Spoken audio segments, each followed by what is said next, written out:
Manchester City just made a move no one saw coming. They re-signed James Trafford, the same goalkeeper they let go not long ago. And for a club that rarely looks back, this was a statement. So the big question is, why break tradition? Why spend over €27 million on a player they sold just 2 years ago? Let's break it all down. This is why Manchester City brought James Trafford back. First up, let's address the elephant in the room. City already have 2 elite goalkeepers. Ederson, one of the best ball-playing keepers in the game. Ortega, rock-solid backup, who's saved them more than once. So why spend big on a 22-year-old? Simple. Because City doesn't just play for today, they plan for tomorrow. And this was about staying ahead of the curve. Football has changed. Gone are the days when a goalkeeper's only job was to stop shots. Today, they are conductors. They dictate rhythm. They start attacks. They read the game like midfielders. Look at the modern greats: Courtois, winning Real Madrid the Champions League in 2022. Or Ederson pulling the strings during City's treble-winning run. The margins between winning and losing. Often it starts between the sticks. And last season, when Ederson picked up that injury, City felt a shift. Yes, Ortega filled in, but cracks started to show.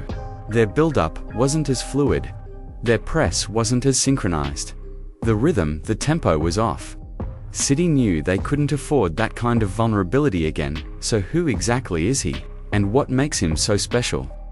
Well, Trafford's story is one of quiet brilliance. He began not as a keeper, but a midfielder at Carlisle United. That background, it shaped the way he sees the game today. He joined City's academy at just 12, and behind the scenes, he was building something special. He caught fire at Bolton Wanderers during a loan spell in 2021. For games, for clean sheets, no Bolton keeper had ever done that. And then he just kept going, setting the club record for most consecutive home clean sheets. In 2022-23, Trafford had a breakthrough season.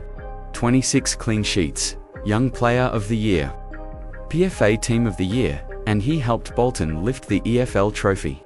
All eyes were suddenly on him.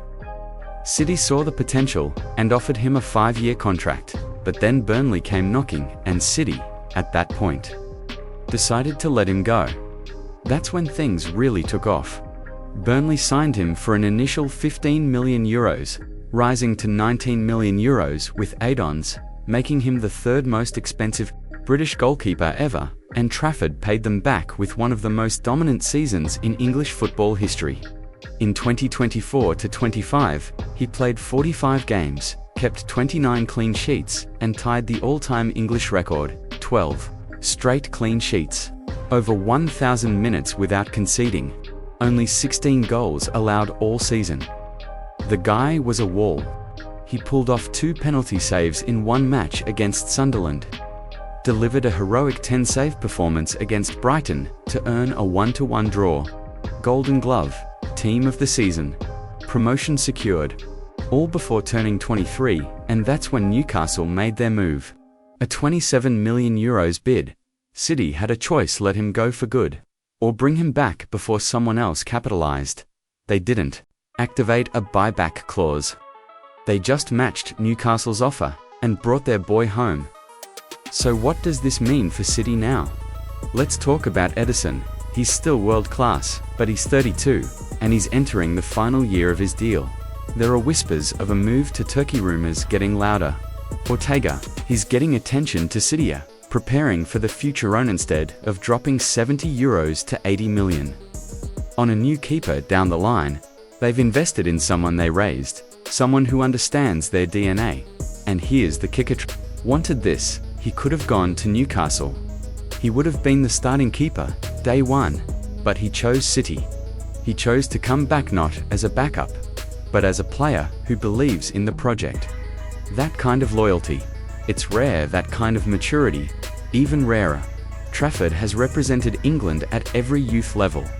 But his real coming Voja moment came at the 2023 U21 Euros. 6 games.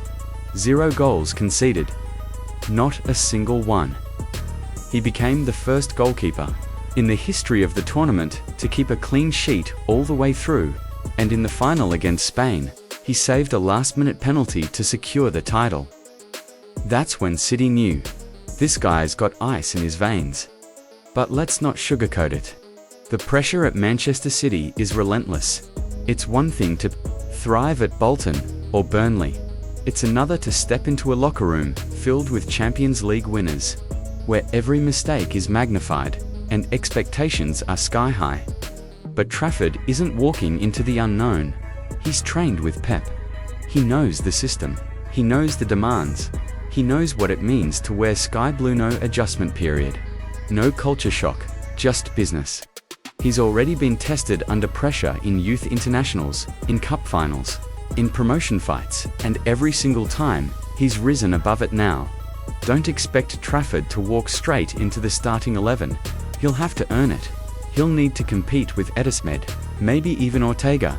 But if his past tells us anything, it's that this kid doesn't shrink in big moments. He breaks records. He sets new standards, and he leads. City isn't just buying a goalkeeper. They're investing in a potential future captain. A leader between the posts. Someone who could own that #1 shirt for the next decade. That's the long game. And if it works out, they won't have to go looking for the next big thing. They'll already have him right there in their squad. So, what do you think? Was it the right call to bring Trafford back? Is he City's next #1, or will he have to bide his time? Drop your thoughts in the comments below. Smash that like button if you enjoyed the video, and don't forget to subscribe for more football content every week. Thanks for watching, and we'll see you in the next one.